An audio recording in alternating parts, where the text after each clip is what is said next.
Swayam Prabha. Digital India. Educated India.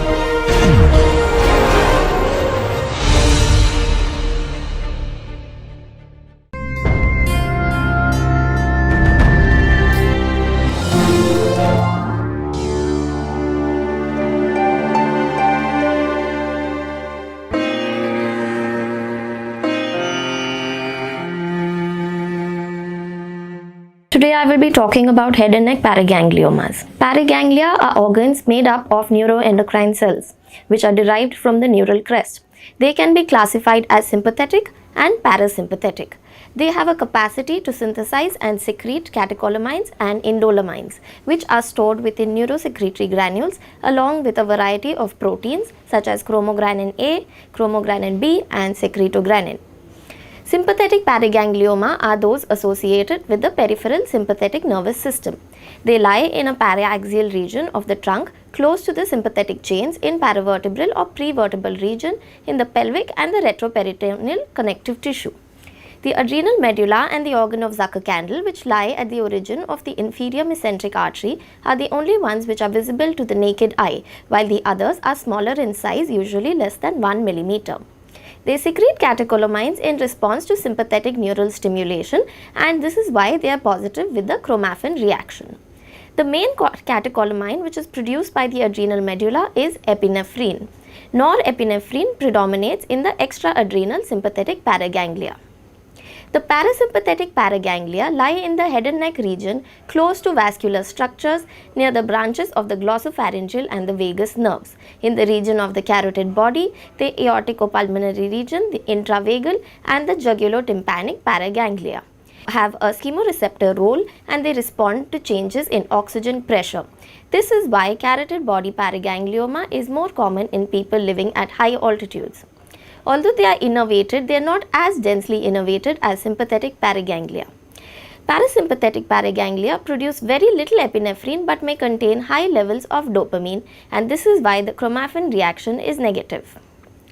Coming to paragangliomas, these are neuroendocrine tumors whose development is closely related to alterations of the hypoxia pathway. They are very rare tumors with an annual incidence of 1 per 300,000 population. Majority of these paragangliomas arise in the head and neck, followed by the adrenal medulla and then in an extraadrenal location in the abdomen. Sympathetic tumors are present in the adrenal medulla and the organ of Zucker-Kandel, whereas parasympathetic paragangliomas are commonly seen in the carotid body, accounting for majority of them, followed by the jugulotympanic paragangliomas. They are known by various terminologies previously such as chemodectoma, glomus tumor and non-chromaffin paragangliomas. A positive family history is present in about 10 to 50% of these patients. The overall incidence of head and neck paragangliomas is about 1 in 30,000 to 1 in 100,000 population. The sites, as mentioned previously, the most common is the carotid body paraganglioma, followed by the jugular bulb paraganglioma, the vagal paraganglioma which is seen near the 10th cranial nerve, the tympanic paraganglioma which is present along the tympanic branch of the glossopharyngeal nerve, and the cervical sympathetic chain paragangliomas. Less than 3% of head and neck paragangliomas secrete catecholamines. Coming to the clinical features of head and neck paragangliomas, the median age at diagnosis is around 50 years and they have a wide age range. They are rarely observed in children as well. They are more common in females as compared to males. They may be bilateral or multifocal in about 25% of cases. They present as a painless enlarging mass, with tympanic paragangliomas typically presenting with hearing loss and pulsatile tinnitus, while laryngeal paragangliomas present with shortness of breath, hoarseness and stridor. Phenotypically, they are parasympathetic, which is why they are rarely functional. However, in less than 1% of patients, they can present with hypertension, anxiety and palpitations. Coming to the histopathological features, the classic features of paraganglioma, that is the Zell-Balin pattern, is seen in these tumors when nests of uniform polygonal cells known as chief cells containing abundant eosinophilic to amphiphilic granular cytoplasm are surrounded by sustentacular cells. These sustentacular cells at the periphery of the tumor cells have a paracrine role and they are separated by a rich capillary network. Other features of these tumors are the presence of nuclear pseudo-inclusions, pars positive intracytoplasmic hyaline globules, and secondary changes may be seen in these tumors when they are long-standing, such as hemorrhage, hemosiderin deposition, and sclerosis. In this image, you can see that S100 staining highlights the sustentacular cells which are present at the periphery of the tumor cells. On higher magnification, we can frequently see trabecular architecture and diffuse growth as well in some cases. Some rare cases may show the presence of large cells with vesicular nuclei and prominent nucleoli, and these are known as chromaffin-like cells. Oncocytic cells as well as spindle cells may also be seen.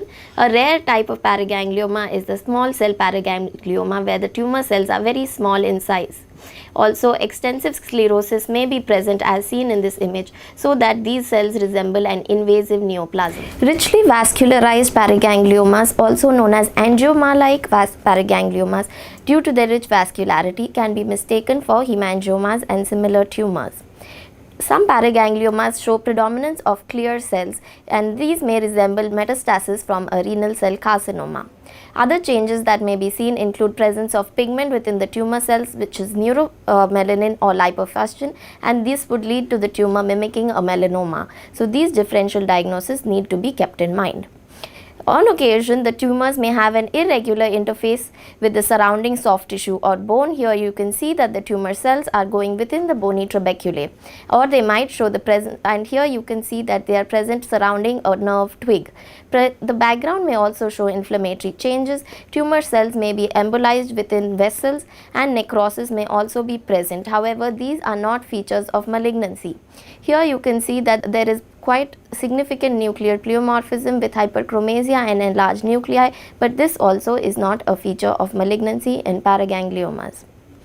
A staging system has been provided for paragangliomas. This is the grading of adrenal pheochromocytoma and paraganglioma system by Kimura in 2014, also known as the GAP score. This is based on the presence of the histological pattern, the cellularity of the tumors, the presence or absence of necrosis, and the presence or absence of vascular or capsular invasion. The MIB1 labeling index has also been incorporated into this scoring system. A score of 0 to 2 is classified as a well differentiated type, while a score of 3 to 6 is called the moderately differentiated type. A score of 7 to 10 would be classified as a poorly differentiated type.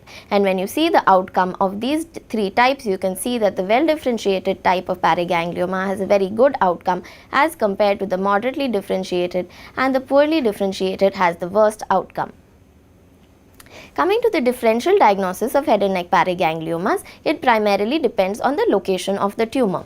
If the tumor is present in the neck, you should consider the possibility of a lymph node with metastasis from other neuroendocrine tumors such as carcinoids, medullary carcinoma of the thyroid, and Merkel cell carcinoma.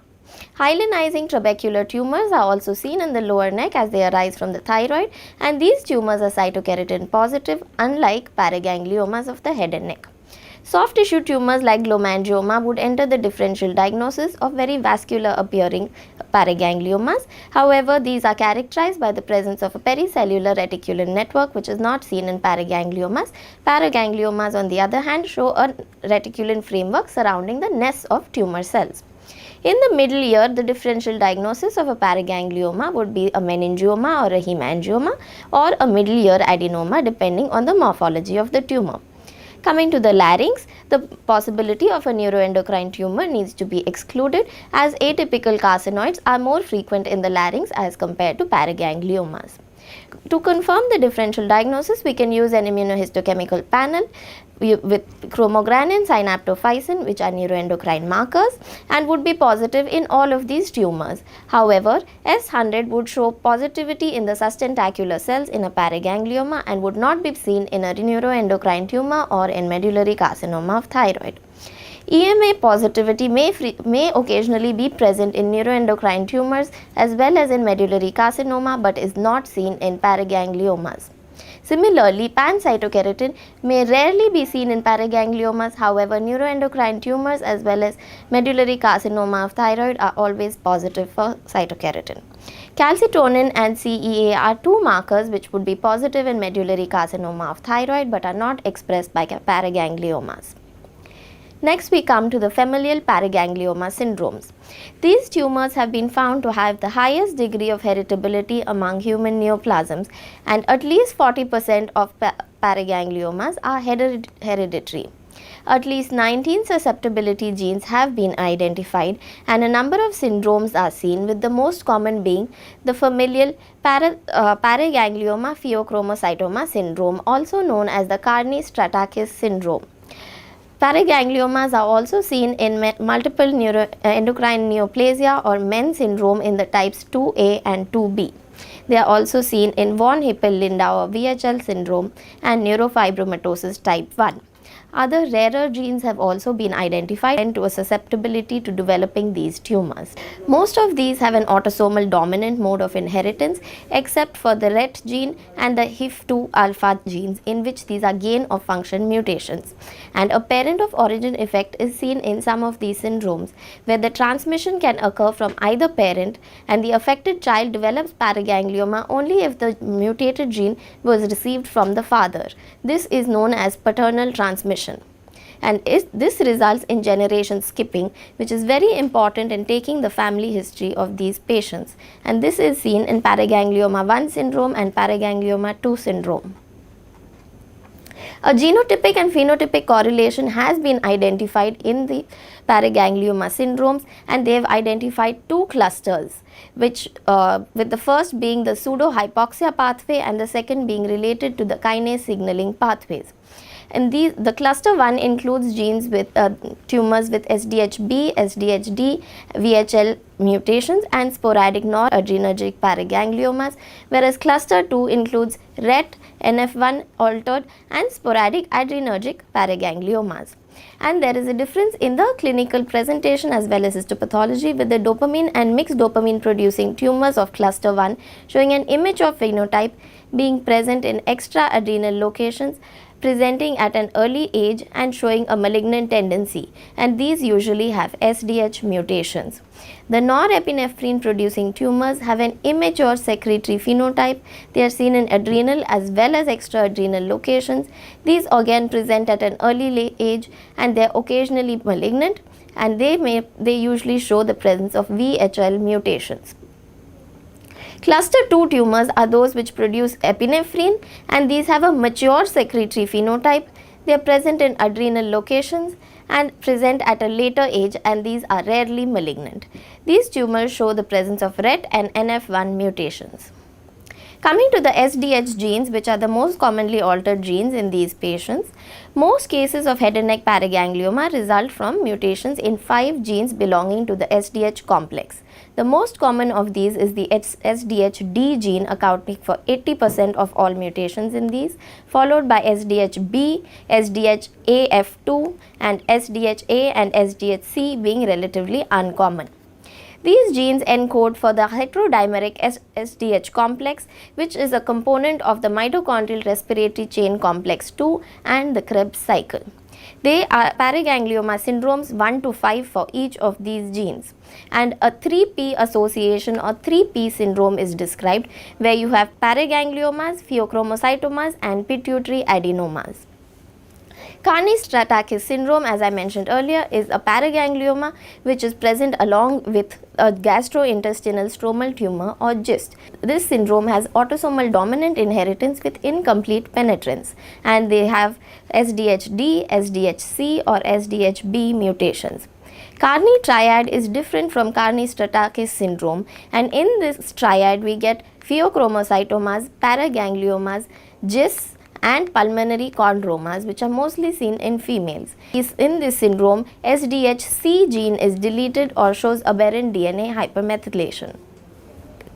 Coming to the pathogenetic mechanism of the SDH alterations in the SDH genes, when the gene is mutant, succinate accumulates within the cell and prevents prolyl hydroxylation of HIF1 alpha by inhibiting PHD. HIF1 alpha is stabilized and forms a heterodimer, which promotes expression of target genes VEGF and GLUT1, which are downstream. This enables emergence of a pseudo-hypoxia signature. When we look at the mutations that are most frequent in head and neck paragangliomas, majority of them show SDHB and SDHD mutations, and these mutations are seen in about 45% of these patients. And patients who have multiple tumors show mutations in a higher frequency as high as 90%. Again, patients with multiple tumors in head and neck as well as other locations have a high frequency of SDH mutations as high as 85%. If we look at the data from this study, which had 228 head and neck paragangliomas from 193 patients, it was shown that 84.3 of these had a mutation in the known susceptibility genes, most commonly the SDHX genes, and followed by the NF1 genes. Carotid body paragangliomas, sympathetic chain paragangliomas, multifocal paragangliomas, metastatic paragangliomas, and bilateral carotid body paragangliomas had SDH mutations in 100% of cases. Coming to the head and neck paraganglioma syndromes and the genotype-phenotype correlations, these are the various genes that are altered: SDHD, SDHAF2, SDHC, SDHB, SDHA, VHL, RET, NF1 and TMEM127. The inheritance of majority all of these is autosomal dominant. However, SDHD and SDHAF2 show paternal transmission, as I have mentioned earlier. These are the most frequently deleted genes: the SDHD, the SDHAF2, SDHC and SDHB. And multiple patients with multiple tumors are those who have SDHD, SDHAF2 and SDHB mutations. The risk of metastasis is highest in patients with tumors which are SDHB mutated. And pheochromocytomas and thoracic and abdominal paragangliomas are present along with head and neck paragangliomas in SDHD and SDHB mutated tumors. Next, we come to the role of immunohistochemistry in head and neck paragangliomas. It has multiple functions, one of which is diagnostic, next is for identification of hereditary cases, and lastly for risk stratification. Coming to the diagnostic role of immunohistochemistry, it has an important confirmatory role when the morphology is not typical, also when a tumor first presents as metastatic disease, and for confirmation of ectopic hormone secretion like adrenocorticotropic hormone, which can occasionally be secreted by a paragangliomas. The markers that are commonly used are synaptophysin and chromogranin, with the latter being more specific. And the sustentacular cells are positive for S100 and glial fibrillary acidic protein. Next, we come to role of IHC in testing for hereditary syndromes. As I have already mentioned, about 40% of paragangliomas are hereditary with germline mutations in the SDH complex genes, in the VHL syndrome, in men type 2, NF1 and some rarer syndromes. And these have significant implications for the patients and their family. So this is why it has been recommended that all patients with pheochromocytoma and paraganglioma be offered some degree of genetic testing for germline mutations. However, the depth of testing depends primarily on the local resources that are available and the pre-test probability of hereditary disease. For identifying this, we can use immunohistochemical markers. SDHB immunohistochemistry is available for identifying SDH deficient paragangliomas. It is a rapid, reliable and a cheap diagnostic tool which can be used as a screening method to triage patients who need to be tested for germline mutation. Negative staining for SDHB is present when there is a biallelic inactivation, that is a germline mutation or deletion of any one of the SDH genes. Because once any of these genes is mutated, there is a destabilization of the SDH complex, which results in a loss of the SDHB protein, which is a part of the catalytic core. This marker is positive in almost all sporadic cases or in association with other hereditary syndromes, which gives it a sensitivity of 100% and a specificity of about 85%. This is an image which shows that normally a tumor cells would show diffuse granular cytoplasmic staining because of the presence of mitochondria which take up the stain. And in tumors where there is loss of the marker, you can see that there is an internal control where the endothelial cells and sustentacular cells would show granular staining, whereas the tumor cells show loss of staining. In paragangliomas which are associated with SDHD mutation, there is an unusual pattern where the cytoplasm shows a diffuse pale blush. You can see that the intensity of staining is stronger in the endothelial cells, which is the internal control, while the tumor cells are showing pale staining of the cytoplasm. This is to be interpreted as negative SDHB staining and not as positive staining. Weak and very focal but granular staining can also be seen in VHL mutated cases, and it may be incorrectly interpreted as negative. So whenever the staining is equivocal, the genetic testing should be done. Embolization and trauma to the tumor during surgery may result in decreased SDHB staining, leading to false positive result. So this should also be considered when making a final impression of whether mutation is present or not. SDHA IHC is also present for SDH deficient paragangliomas, and it is seen there is loss of this stain in SDHA germline mutated cases. In other SDH mutated cases, SDHA staining is preserved. Due to the low penetrance of SDH mutation, the utility of SDHA IHC is quite limited, as this mutation is rare, and SDHB screening would identify all cases that you would like to undergo genetic testing. So SDHA staining is not recommended. Other immunohistochemical markers which can detect familial syndromes include fumarate hydratase and S2-succinylcysteine immunohistochemistry, which identify germline fumarate hydratase mutation. Here again you can see that there is an internal control which is present while the tumor cells are showing loss of staining. This is the higher magnification of the same, where the endothelial cells and sustentacular cells are showing staining, whereas the tumor cells are not staining positively with this marker. However, these antibodies are not commercially available at present, and hopefully in future they will be available to identify these cases and send them for genetic testing for fumarate hydratase genes.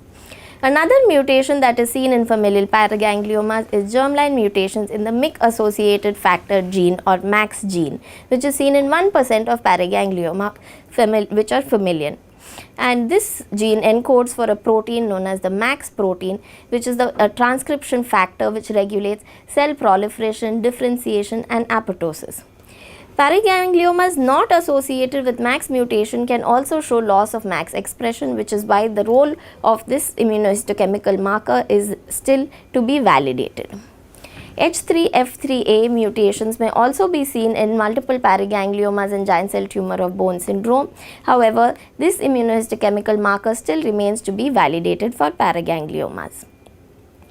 This is a protocol that has been provided for testing of head and neck paragangliomas. First, SDHB immunohistochemistry should be performed, and if it is retained, then the testing should be performed for VHL, fumarate hydratase and RET genes. If there is loss of SDHB IHC, then SDHA IHC can be performed, and if it is lost, it would indicate SDHA mutation.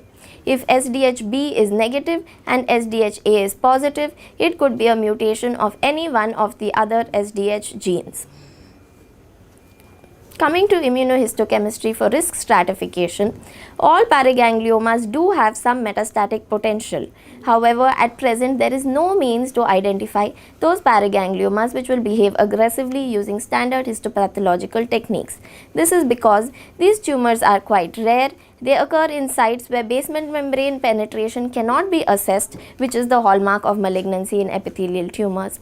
There is a low incidence of metastasis with a long latent period as much as 20 years, which is why it is difficult to follow up most of these patients. And soft tissue invasion has been seen in benign tumors as well, which do not metastasize. So this is why it is a poor predictor of metastasis. Possibly there is a different biological basis of metastasis which is related to the tumor genotype rather than the phenotype and leads to aggressive behavior and metastasis. A number of immunohistochemical markers have been used to perform risk stratification. These include angiogenesis markers and regulators such as VEGF receptor, VEGF1 and 2, cell adhesion and extracellular matrix molecules and regulators such as tenascin C, E-cadherin, N-cadherin, CD44, NCAM and heparinase, transcription factors involved in epithelial mesenchymal transcription like snail, proliferation and cell cycle related markers like Ki67, P53, MDM2, retinoblastoma protein, BCL2, cyclin D1, P21 and P27. Telomerase complex proteins such as H-TERT, granin fragments like secretogranin and other miscellaneous proteins like HSP90 and HIF2 alpha. Of these, the Ki67 proliferative index is the one which has been shown to a role with more than 3 to 5% labeling index being associated with aggressive behavior, and which is why it has been included as a component in the gap scoring system. However, it has shown discrepant results as with other markers, as the scoring methodology is not consistent with blind eyeballing being done by most people, and this is not reproducible. SDHB mutation has been associated with increased risk of metastasis, which is why it has now been incorporated into the gap score, giving rise to the modified gap system. However, this needs to be studied further before it can be made validated. So to conclude, a significant proportion of head and neck paragangliomas are hereditary, and it is time to question the previous wait and watch paradigm of no surgery to the cranial nerves and no FNAC due to bleeding, because we do need to identify which of these patients have a familial syndrome so that families may also be tested genetically. And these various syndromes do confer different implications for patient management, which is why it is important to identify them. And although clinical genetic testing may be limited by available resources, it should be offered to those patients when available, and a pathologist has a central role in identifying which patients should be, after screening, should be triaged for genetic testing. Thank you.